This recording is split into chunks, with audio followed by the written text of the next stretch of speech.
Keempat tahanan Kejaksaan Negeri Kota Cirebon kabur dari ruang tahanan pria Pengadilan Negeri Kota Cirebon, Jawa Barat, Rabu 22 Oktober. Sejumlah petugas keamanan dari Kejaksaan dan Pengadilan Negeri Kota Cirebon tampak panik mencari 4 tahanan yang kabur dari ruang tahanan. Petugas menyisir area sekitar gedung pengadilan, mulai dari semak-semak hingga permukiman warga demi menemukan para tahanan tersebut. Dari hasil pencarian, 3 orang tahanan berhasil diamankan tak jauh dari lokasi pengadilan. Bahkan 2 diantaranya sudah berganti pakaian layaknya warga biasa untuk mengelabui petugas. Keempat tahanan yang kabur itu sebelumnya tengah menunggu giliran sidang atas kasus hukum yang menjerat mereka. Mereka nekat melarikan diri dengan menjebol plafon kamar mandi sel tahanan. Aksi mereka tergolong rapi dan terencana hingga nyaris tidak diketahui oleh petugas keamanan. Staf dari Pidum Pak, keluar nanyain Pak Kasih Pidum, dapetnya Pak Kasih Pidum mau kemana. Nah begitu ada informasi tahanan kabur, saya refleks Pak, lihat di sana. Kebetulan dari sana juga ada yang lari, nah saya otomatis saya kejar langsung Pak. Nah itu psikologisnya pas. Ya sama kejar-kejaran sih, sampai di SSB itu saya tangkap sama Pak Dwi, sama tukang parkir juga di sana. Ya udah, saya amankan aja sudah. Berapa orang yang ketangkep? Saya sih tadi cuma 1 Pak, cuman katanya 2, yang di sana ada dapat 2 lagi Pak, di semak-semak sebelah pengadilan.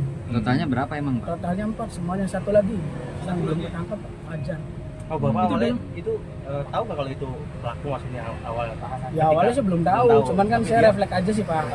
Refleks karena begitu ada dapat informasi dari sini, saya refleks, saya nengok ke sana, kebenaran ada yang lari juga dari panti asuhan Pak ke SSB, ya udah saya kejar aja. Dan curiga ketika lari itu? Iya, saya kejar aja ya, otomatis aja Pak. Dan terkonfirmasi itu betul? Betul Pak, itu salah satu tersangka yang kabur Pak. Itu masih pakai batik atau Udah pakai jaket Pak. Iya, udah nggak pakai batik tahanan berarti ya? Iya. Itu yang kena itu kasus apa itu Pak? Kasus cabul katanya sih Pak. Posisinya dalam tangan terborgol atau gimana? Enggak ada di borgo. Kayak orang biasa aja? Iya, orang biasa aja. Lari aja, kejar aja. Jaraknya berapa jauh Pak ke pengadilan tuh? Ada 500 meter kurang lebih. Kurang lebih lah Pak. Jadi ya, refleks aja sih tadi Pak. Siap. Ya. Bapak. Sementara itu, dari 4 tahanan yang kabur, 3 orang sudah berhasil diamankan di 3 lokasi berbeda. Tahanan yang kabur diketahui terlibat kasus pencurian dan pencabulan. 1 tahanan lainnya disebut menjadi otak pelarian dengan menjebol plafon yang kemudian diikuti 3 tahanan lain.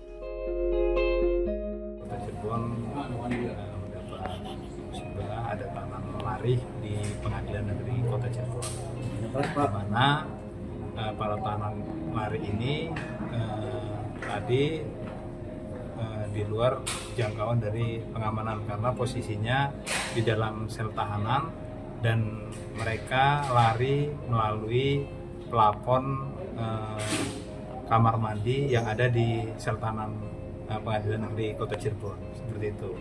Dan tahanan-tahanan yang lari itu tadi berjumlah 4 orang dan alhamdulillah kita dapat melakukan penangkapan tim kami baik Intel dan tim Pidum maupun dari kepolisian dan teman-teman Garnizon telah berhasil melakukan penangkapan terhadap 3 orang yang sama-sama kita saksikan saat ini, seperti itu.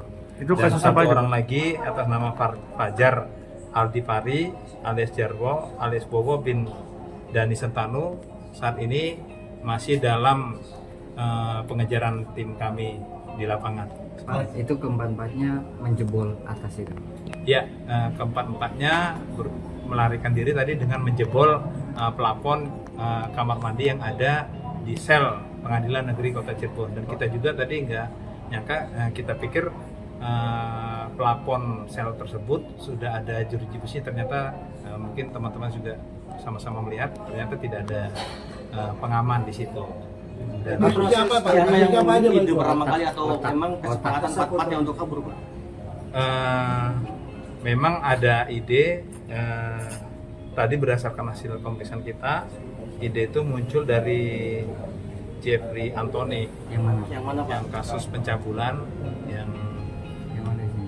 yang di tengah ya, di tengah mengajak yang lain. Kemudian dia juga melakukan observasi apakah bisa atau tidak plafon tersebut dilalui oleh 4 orang ini. Akhirnya mereka mengambil keputusan melakukan melarikan diri tadi seperti itu. Sebelahnya kasus apa itu? Ikut semua? Kalau yang lain Muhammad Fitriadi itu kasus pencurian, dan Habibur Rahman sama kasus pencurian. Ini kasus sudah berapa kali sidang di situ sampai dia tahu kondisinya? Kalau berapa kali sidangnya, yang jelas tadi sudah pemeriksaan terdakwa, jadi memang sudah beberapa kali proses sidang. Mengamati. Hingga kini, petugas gabungan masih melakukan pencarian terhadap 1 tahanan yang belum ditemukan. Pihak kejaksaan akan berkoordinasi dengan pengadilan untuk mengevaluasi sistem keamanan ruang tahanan agar kejadian serupa tidak terulang di kemudian hari.